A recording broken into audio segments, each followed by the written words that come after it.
My name is Burke Hedges, author of the best-selling book, The Parable of the Pipeline.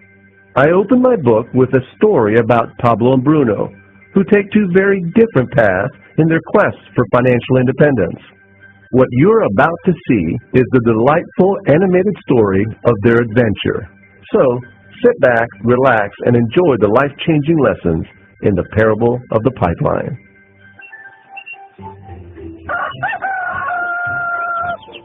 Far away, in a small village, near a beautiful valley, lived two friends, Pablo and Bruno.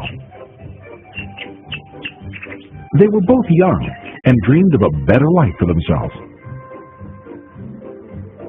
They'd often discussed their dreams about how they would become the most successful men in the village. They weren't afraid of hard work, and they searched for opportunities to help realize their goals and achieve their dreams. One day, an opportunity presented itself.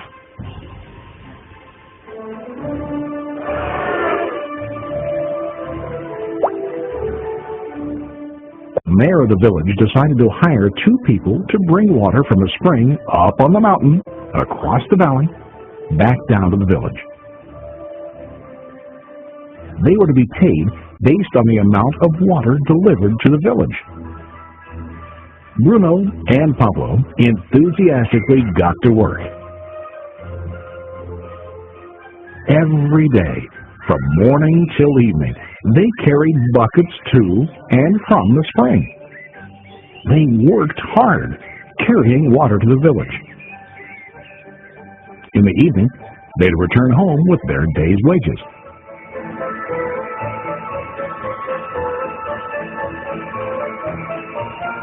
Bruno was satisfied with his work and the money he earned.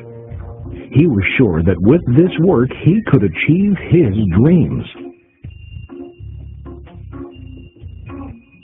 Bruno thought that to increase his wages he could use bigger buckets to bring more water each trip. He believed with a larger income he would soon be able to buy a cow and the house that he dreamed about.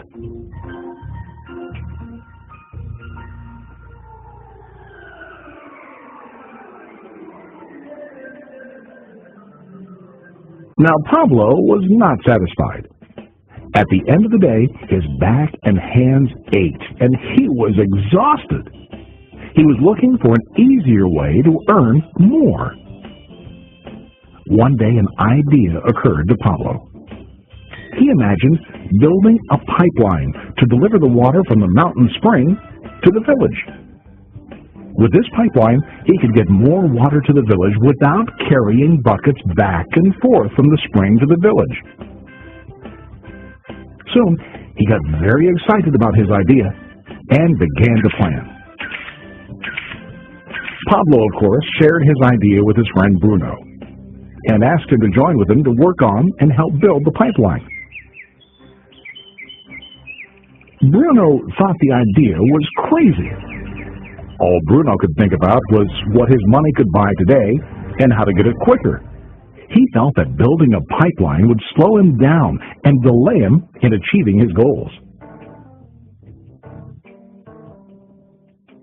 Instead, Bruno got bigger buckets and went more often back and forth, fetching water. He was sure that with this method, he could make more money. Pablo decided to build the pipeline on his own. He understood that it would not be easy to build, and it would take time to complete the pipeline. Pablo knew that it could take several years to finish, but he set his mind on his goal.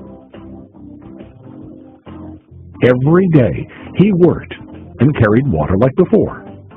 But on weekends and during his spare time, he worked hard to dig in the rocky soil and build his pipeline. In the first month, there was little to show for his work.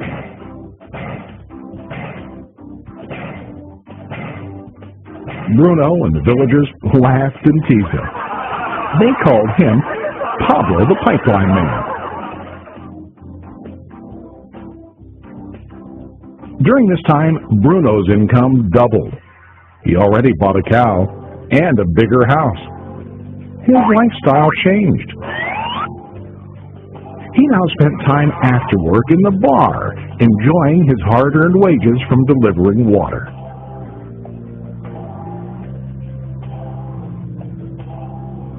What Bruno didn't realize was that his body was starting to stoop from carrying heavy buckets every day.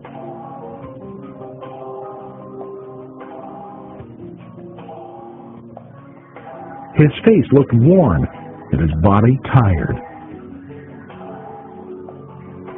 Soon, he began to carry less and less water due to the wear and tear on his body.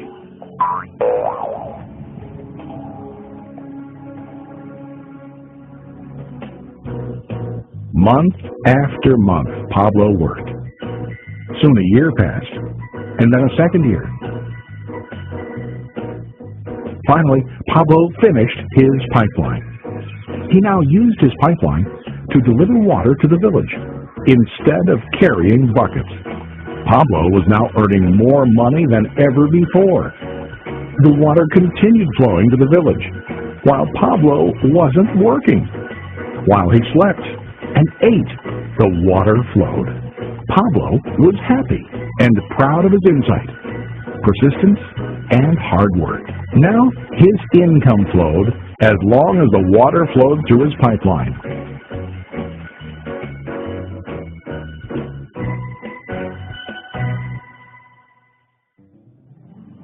The story of Bruno and Pablo is a reflection of life. Their jobs symbolize what most people do to earn money.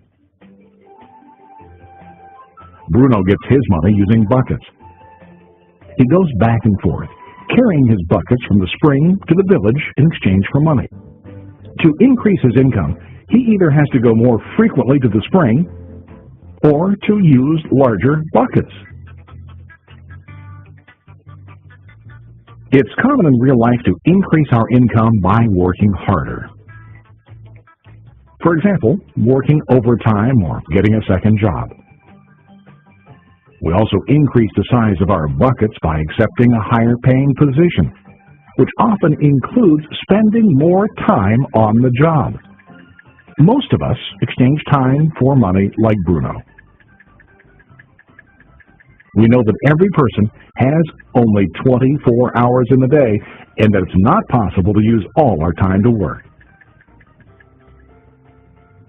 The most difficult time comes when we can no longer exchange time for money due to age, health, or other reasons.